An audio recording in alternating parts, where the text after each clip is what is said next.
नमस्ते बच्चों, स्वागत है एक बार फिर कक्षा 10वीं की संस्कृत व्याकरण की कक्षा में, जहां आज हम सभी एक नए विषय अर्थात अव्यय पदों को पढ़ेंगे। अव्यय पद एवं उपपद विभक्ति दोनों एक ही नाम है। जानेंगे कि अव्यय क्या होते हैं और उनका प्रयोग कैसे और कहाँ किया जाता है। अव्ययों को पढ़ना शुरू करें उससे पहले आइए एक बार समझा दूं कि अव्यय कहते किसे हैं। वैसे हम सभी जानते हैं कि अव्यय अर्थात जिनमें कभी परिवर्तन नहीं होता, परंतु फिर भी व्याकरण शास्त्र की दृष्टि में एक श्लोक के माध्यम से अव्ययों को समझने का प्रयास करते हैं। अव्यय का अगर हम ये समस्त पद है, अगर इसको समास विच्छेद करें तो क्या बनता है? न व्ययम इति अव्ययम, अर्थात जो कभी व्यय नहीं होता, जो कभी घटता या बढ़ता नहीं है, वो अव्यय है। जैसे किम, यथा, कुत्र, कदा, ये सब शब्द आपने देखा होगा कि अगर हम पूछते हैं कि वे कहाँ हैं, तभी भी हम ते कुत्र संति लगाते हैं, और अगर हम पूछते हैं वह कहाँ है तो भी सह कुत्र अस्ति लगाते हैं।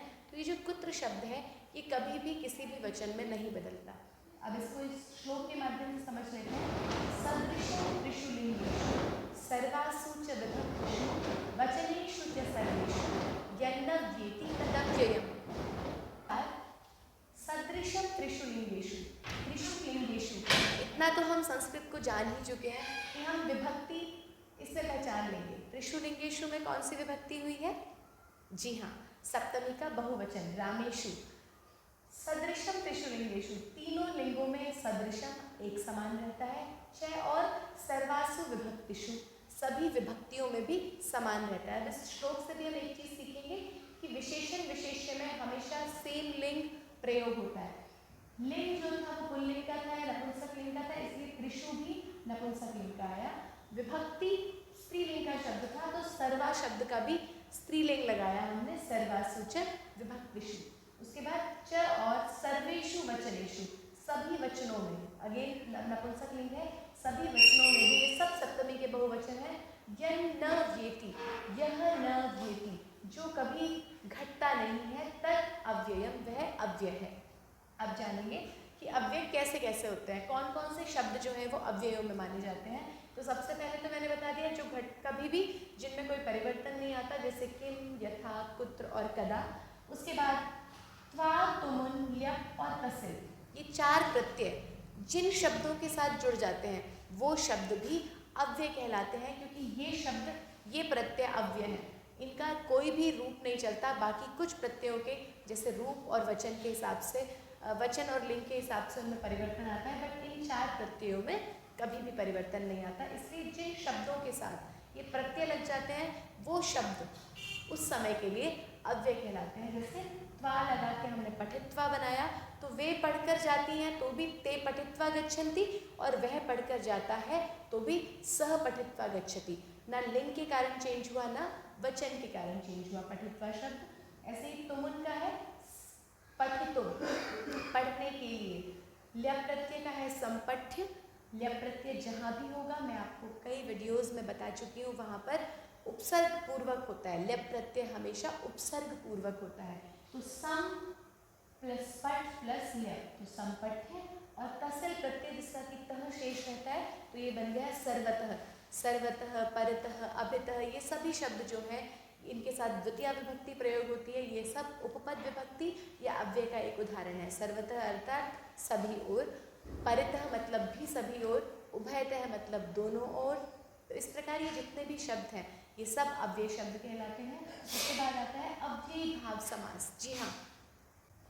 जी हाँ, अव्ययी भाव समास अर्थात संस्कृत में या हिंदी में अव्ययी भाव समास उसको कहते हैं जब पूर्व पद में अव्यय प्रयोग होता है। पर संस्कृत में एक विशेषता ऐड हो जाती है, जुड़ जाती है, कि अव्ययी भाव समास के बाद समस्त शब्द भी अव्यय कहलाता है, क्योंकि उसमें भी कोई परिवर्तन नहीं आता। इसीलिए आपको जब मैं समास पढ़ाऊंगी तो हम जानेंगे कि जितने भी अव्ययी भाव समास के उदाहरण होंगे, प्रायशः अक्सर वो नपुंसक लिंग एक वचन के उदाहरण होंगे, कुछ अपवाद को छोड़ के। जैसे यथाशक्ति, ये जो है ये नपुंसक लिंग में नहीं है, ये एक अपवाद है। बाकी उप यमुनम अर्थात यमुना के पास, समृगम अर्थात हाथी मृग के साथ, हिरण के साथ, अनुमित्रम मित्र के अनुसार या फिर मित्र के पीछे। इस प्रकार ये शब्द अव्यय भाव समस्त शब्द हैं और ये शब्द भी जब तक ये अव्यय भाव के समस्त हैं तब तक इनको अव्यय ही माना जाएगा। उसके बाद चौथा पॉइंट आता है समुच्चय बोधक शब्द। जी हाँ, समुच्चय अर्थात जोड़ना। ऐसे शब्द जो दो वाक्यों को जोड़ने का कार्य करते हैं वो सब समुच्चय बोधक होते हैं। हिंदी में और, तथा, क्योंकि, तब, जब, ये सब जो शब्द हैं समानाधिकरण और व्याधिकरण शब्द कहलाते हैं समुच्चय बोधक के। और संस्कृत में वो वहाँ पर है च, इति, तु, वा, अथवा और भी बहुत सारे। च माने और, अपि, अपि भी आता है, अपि माने भी, इति माने ऐसा, तु माने तो, वा मतलब जब हम ऑप्शन देते हैं ये या ये, अथवा भी ऑप्शनल, अथवा इसको कीजिए, आपकी परीक्षा में भी आता है। 2 प्रश्न लिखे होंगे, बीच में अथवा लिखा होगा, तो जब बीच में अथवा लिखा है तो समझ लीजिए या तो ऊपर वाला करना है या नीचे वाला करना है, तो वहाँ चॉइस होती है आपके पास। तो इस प्रकार समुच्चय बोधक शब्द भी अव्यय शब्द कहलाते हैं, कभी भी परिवर्तित नहीं होते। और ठीक लास्ट में आता है विस्मयादि बोधक, जो हमारे विस्मय को के दर्शक होते हैं, जो हमारे भावों को दर्शाते हैं, ऐसे शब्द विस्मयादि बोधक कहलाते हैं और वे सभी अव्यय भी कहलाते हैं, उनमें कोई परिवर्तन नहीं होता। अहो, ओहो, धिक माने धिक्कार है, हंत माने दुख की बात। अरे जब हम सबको संबोधित करते हैं, अरे श्रीनु, अरे सुनो, तो जब बहुत सारे लोगों को कहेंगे तो भी अरे ही कहेंगे, एक को कहेंगे तो भी अरे ही कहेंगे। कहने का मतलब इसमें परिवर्तन नहीं होगा। बहुत सारे लोगों को दुख होगा तो भी हंत ही होगा और एक को दुख होगा तो भी हंत ही होगा। धिक किसी एक को कहेंगे तो भी धिक ही कहेंगे और आप सबको धिक्कार है तो भी धिक युष्मान, आप सबको धिक्कार है तब भी धिक ही कहेंगे। ऐसे ही अहो का प्रयोग सभी वचन और लिंगों में अहो ही रहेगा। अब आते हैं इसके कुछ पहचान और प्रयोग पर। प्रयोग की बात करें तो हमारे जो पाठ्यक्रम में अव्यय लगे हैं, मैं वीडियो के साथ आपको उनका अर्थ सहित उनको संलग्न करूँगी, आप लोग उनको ध्यान से देखेंगे और जब सिर्फ अगर आपको अर्थ पता लग जाता है तो आप उनको प्रयोग भी अच्छे से कर पाएंगे। एक उदाहरण मैंने 3 प्रयोग किए हैं। रिक्त स्थान अहम रिक्त स्थान पठितुम अत्र आगच्छम। यहाँ ध्यान देने वाली बात यह है कि एक ही वाक्य में एक से अधिक अव्यय भी आ सकते हैं। आगच्छम, बस आप ये देखेंगे लग लकार है, तो यह माने बीता हुआ कल, श्वः माने आने वाला कल, अद्य माने आज, वर्तमान। इन 3 शब्दों का, इन 3 अव्ययों का प्रयोग हम क्रिया को देख के करेंगे। अगर क्रिया लंग लकार की है तो हम आंख बंद करके यह लगा देंगे। अगर क्रिया लृट लकार की है तो हम आंख बंद करके श्वः लगा देंगे। और अगर क्रिया वर्तमान की है तो अद्य लगा देंगे। तो यह माने कल बीते हुए, अहम मैं, एव ही, पठितुम पढ़ने के लिए, अत्र यहाँ पर, आगच्छम आया था। अब यहाँ पर पठितुम भी एक अव्यय शब्द है क्योंकि इसमें जो तुम प्रत्यय है ये अव्यय शब्द है। ठीक है, तो यहाँ एक ही शब्द में हमने देखा कि 3 अव्ययों का प्रयोग हुआ है। अब हम अर्थानुसार लगाएंगे। अगर मैं यहाँ लगाती अत्र अहम यह पठितुम एव आगच्छम तो भी गलत नहीं होता, परंतु हिंद्यार्थ जब हम करते तो क्या बनता, यहाँ मैं कल पढ़ने के लिए ही आया था। थोड़ा सा व्याकरण की दृष्टि से वाक्य का निर्माण उतना अच्छा नहीं होता। तो अगर मैं देखता हूँ कल मैं ही यहाँ पर पढ़ने के लिए आया था, तो वाक्य निर्माण अपने दृष्टि से सही करेंगे और अव्ययों का प्रयोग करेंगे। नेक्स्ट उदाहरण में एक और चीज समझेंगे। 2 वाक्य दिए, अश्व रिक्त स्थान धावती, शिशु रिक्त स्थान चलती। दोनों क्रियाएं हैं और क्रिया विशेषण शब्द दे दिए अव्ययों में। अभी जब मैं आपको आपकी पाठ्यक्रम के अव्यय बताऊंगी तो मैं बताऊंगी कौन से इसमें से क्रिया विशेषण है। अब जब मैं क्रिया विशेषणों का प्रयोग यहाँ पर करना है तो क्या ध्यान देते हुए करना है। अब मैं लिख सकती हूँ अश्व शनैः धावति, शिशु तीव्रम चलति, पर हम यहाँ लॉजिक का प्रयोग करेंगे। भाई बच्चा है तो ऑटोमेटिकली धीरे चलेगा ना, तो शिशु शनैः चलति। और घोड़े को आपने कभी दौड़ते देखा है धीरे? नहीं ना, तो अश्व तीव्रम धावति। इस प्रकार से लॉजिक का प्रयोग करेंगे अव्यय का प्रयोग करते हुए। तीव्र माने तेज, शनैः माने धीरे। ये दोनों ही अव्यय आपके पाठ्यक्रम में भी निहित है। उसके बाद आया सह आगमिष्यति। अब मैंने अभी क्या बोला था, आप क्रिया देख के प्रयोग किसका करेंगे, आगमिष्यति, लृट लकार है, आएगा, तो कौन सा शब्द आना चाहिए, हाँ जी, श्वः, आने वाले कल, सह वह, आगमिष्यति आएगा। इस प्रकार हमने किस प्रकार अव्ययों का प्रयोग वाक्यों में करेंगे थोड़ा सा जाना।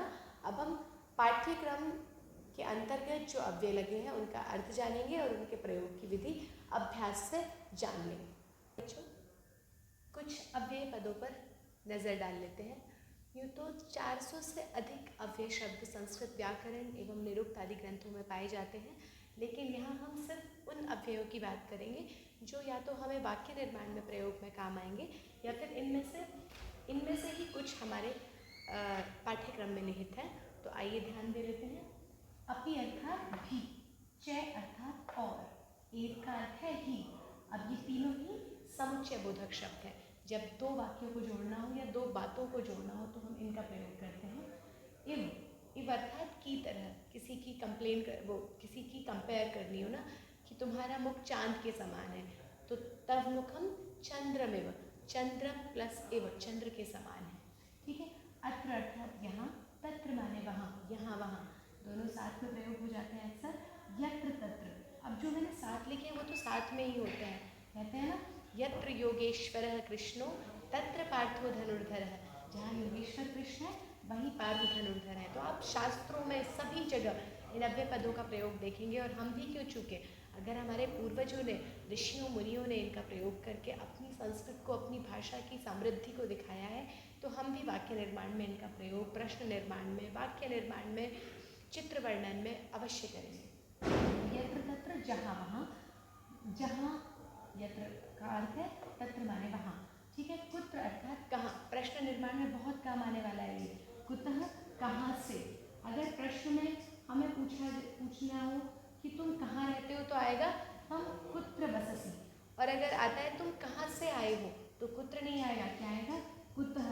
त्वं कुतः आगच्छसि, तुम कहाँ से आ रहे हो। ध्यान रखिए, कुतः अर्थात कहाँ से, कुत्र माने कहाँ, सर्वत्र माने सब जगह। ठीक है। उसके बाद इतस्ततः, इधर उधर, हम इधर उधर घूम रहे हैं, या चित्र में आपको दिख रहा है कुछ लोग इधर उधर घूम रहे हैं, तो जनः लोग इतस्ततः भ्रमन्ति, इधर उधर घूम रहे हैं, है ना, कितना सरल। तो इससे हम वाक्य निर्माण भी सीखेंगे, ध्यान से देखिएगा। अद्य अर्थात आज, वर्तमान काल में प्रयोग होगा, मैंने अभी बताया था, लट्लकार प्रयोग होगा। इसके बाद है अधुना, इदानीं और साम्प्रतम। तीनों शब्द कितने अलग हैं पर तीनों का अर्थ एक ही है, इस समय या अब या अभी, इनका अर्थ है, ध्यान से देख लीजिए दोबारा। अधुना, इदानीं, साम्प्रतम, ये भी वर्तमान काल में लट्लकार के साथ प्रयोग होंगे। उसके बाद है यह, बीता हुआ कल, तो बीता हुआ है तो लंगलकार ही प्रयोग होगा। श्वः माने आने वाला कल, लट्लकार प्रयोग होगा। कदा अर्थात कब, ये भी प्रश्न निर्माण में भी काम आ सकता है, तुम कब आए, क्या तुम समय की बात अगर करेंगे, हम कदा आगतः, तुम कदा आगता, अगर लड़की है तो कदा अर्थात कब। यदा कदा, जब हम कहते हैं ना मैं कभी कभी पढ़ लेता हूँ, या जब कभी दिल करता है तब पढ़ लेता हूँ, तो हम कहते हैं यदा कदा, जब कभी या कभी कभी। यदा माने जब, कदा माने कब, तो जब कभी मतलब यदा कदा। यदा कदा मतलब जब तब, ये दोनों एक साथ प्रयोग होते हैं। जैसे यदा त्वम आगमिष्यसि तदा अहम गमिष्यामि, जब तुम आओगे तब मैं जाऊँगी। मिश्र वाक्य हैं ये हिंदी के, ठीक है ना। तो ये समुच्चय बोधक शब्द है, ये भी यदा तदा, यावत तावत, ये सब समुच्चय, जितने भी मैंने अंडरलाइन कर दिए ये सब समुच्चय बोधक है। यदा कदा तो नहीं भी माना जाएगा। उसके बाद आपका एक और आया था, अभी तक इतना ही आया है, यदा तदा। कदापि अर्थात कभी भी, मैं कभी, कहते हैं ना मैं तो ये काम कभी नहीं करूँगा, तो हम कहते हैं कदापि, कभी भी। कदा प्लस अपि, दो अव्यय शब्द जुड़ गए, कभी भी। यदि और तर्हि, अगर तुम आए तो मैं जाऊँगा, यदि तुम आगमिष्यसि तर्हि अहं गमिष्यामि, तो ये भी एक सही समुच्चय बोधक शब्द है। इति अर्थात ऐसा, किसी की बात को कोट करना हो तो उसके अंत में इति लगा दिया जाता है। उन्होंने कहा कि मैं जाऊँगा। स उक्तम, उसने कहा, अहम गमिष्यामि इति, मैं जाऊँगा, इन्वर्टेड कोमा से बंद हो जाता है उसके बाद, तो इति आता है। माँ अर्थात मत, अलम माने बस करो, ये दोनों शब्द बहुत ही वाक्यों में प्रयोग हो जाते हैं। वृथा माँ वद, असत्यम माँ वद, शोर मत करो, अलम कोलाहलेन, तो इस प्रकार से माँ और अलम या बस करो, निषिद्धार्थक है ये। नूनम निश्चयी, ये निश्चयार्थक है, निश्चयी, अब तो मैं अवश्य करूँगा। अधुना अहम नूनम करिष्यामि, अब तो मैं निश्चय ही ऐसा कार्य करूँगा। अगर आपने मुझे पढ़ाया है तो मैं ज़रूर इनका प्रयोग वाक्यों में करूँगा, तो नूनम करिष्यामि वाक्यों में प्रयोग है ना। उसके बाद है बिना, बिना अर्थात बिना, हिंदी में भी बिना ही होता है, बस व है यहाँ पर, वहाँ पे ब था, बिना अर्थात बिना। इसके साथ बिना जहाँ भी लगेगा उससे पहले ये दो तीन विभक्ति आएंगी, ऑप्शन से, अपवाद से या वैकल्पिक रूप से, द्वितीय, तृतीय या पंचमी। अहम त्वम अत्र आगच्छ, अहम त्वाम विना न गमिष्यामि, तुम्हारे बिना नहीं जाऊँगा, या फिर त्वया, या फिर पंचमी, षष्ठी नहीं आएगी। अहम तव विना न गमिष्यामि, रॉन्ग। द्वितीय, अक्सर द्वितीय विभक्ति का प्रयोग करते हैं, तृतीय और पंचमी भी इनकरेक्ट नहीं है, व्याकरण शास्त्र के नियम है। उसके बाद है बही, बही अर्थात बाहर, जहाँ बाहर का प्रयोग होगा वहाँ पंचमी विभक्ति आएगी, ठीक है। उसके बाद यावत तावत, ये भी समुच्चय बोधक शब्द है।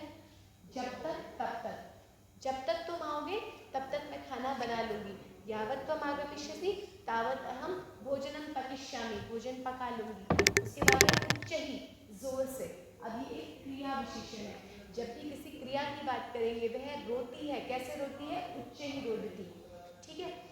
शनि शनि, धीरे धीरे, ये भी एक क्रिया विशेषण है। और अभी हमने दो सहसा, सहसा मतलब अचानक से, कहते हैं ना अचानक से वो आ गया, तो सहसा सह आगत, अचानक से वह आ गया। यत् माने कि, ये भी एक समुच्चय बोधक शब्द है। यत् कि, उसने कहा कि मैं तो पढ़ूंगा। तेन उक्तम या सह उक्तम यत् अहम पठिष्यामि, मैं पढ़ूंगा। किमर्थम अर्थात किस लिए, पुरा मतलब पुराने समय में, पहले बहुत प्राचीन समय की बात है। पुरा एवं भवति में, पहले ऐसा होता था। उभयतः और अभितः दोनों का अर्थ है दोनों ओर से, और इसमें कौन सी विभक्ति का प्रयोग होता है, द्वितीय विभक्ति का। जब भी उभयतः अभितः का प्रयोग करेंगे तो द्वितीय विभक्ति का प्रयोग होगा। परितः और सर्वतः अर्थात चारों ओर से, जब हम परितः सर्वतः का प्रयोग करेंगे तसल प्रत्यय यहाँ इन चारों शब्दों में, तो द्वितीय विभक्ति का प्रयोग होगा। ग्रामम परितः वनम वने वनानि सन्ति, गाँव के दोनों ओर वन है।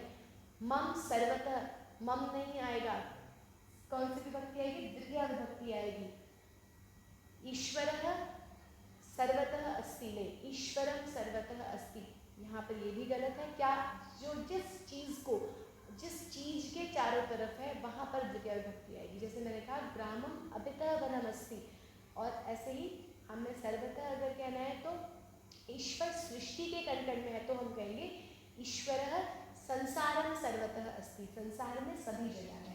उसके बाद है सह, साधन और साधन, इन तीनों का ही अर्थ है साथ, और हमें सबका पता है सहयोगे तृतीय, सह के योग में हमेशा तृतीय विभक्ति आती है। मया सह चलतु, मया साधन चलतु, मया साकम चलतु। उसके बाद है समया निकषाया पार्श्वे, तीनों का अर्थ है पास में, और इसमें कौन सी विभक्ति आएगी, या तो द्वितीय आएगी या षष्ठी आएगी, ठीक है।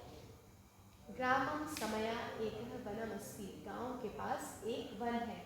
ग्रामस्य समया एकः वनमस्ति, ये भी ठीक है। तो समया निकषा पार्श्वे, तीनों का अर्थ पास है। देखा ना कितने सारे नवीन शब्द आज हमें फटाफट चले। हम वाक्य निर्माण में अव्यय पदों में इनका ध्यान रखेंगे। उसके बाद है तुष्णीम अर्थात चुपचाप, तुष्णीम भवतु, शांत हो जाओ, चुपचाप या शांत रहेंगे इसको, ये भी अव्यय पद है, इसमें भी कभी परिवर्तन नहीं होता। और उसके बाद है नक्तम, नक्तम अर्थात रात। दिन, दिन को मैंने नहीं लिया क्योंकि दिन में आपने विभक्तियाँ देखी होंगी, बट अव्यय क्या कहता है कि विभक्तियाँ भी नहीं होती। तो नक्तम जो शब्द है रात के लिए प्रयोग होता है, इसमें कभी भी कोई भी विभक्ति वचन के हिसाब से परिवर्तन नहीं। जो कुछ मुख्य अव्यय जो 10वीं कक्षा के पाठ्यक्रम में निहित थे, हमने उनके अर्थों को जाना, उनमें प्रयोग होने वाली कुछ मुख्य विभक्तियों को जाना, इनका ध्यान रखेंगे और खूब सारा अभ्यास करेंगे। अपनी पुस्तकों में दिए हुए अव्यय एवं बाकी सभी व्याकरण के जितने भी विषय हैं उनका बार बार अभ्यास कीजिए और आप डेफिनेटली श्योरली इनको अच्छे से समझ पाएंगे। अगले वीडियो में किसी नए विषय के साथ मिलेंगे। तब तक के लिए धन्यवाद। स्वस्थ रहिए, सुरक्षित रहिए, प्रसन्न रहिए, अभ्यास करते रहिए। अभ्यासवान भव, आपकी पुस्तक का नाम दिया ना, इसका अर्थ है अभ्यास वाले बनो, अभ्यासवान भव। नमस्ते, धन्यवाद।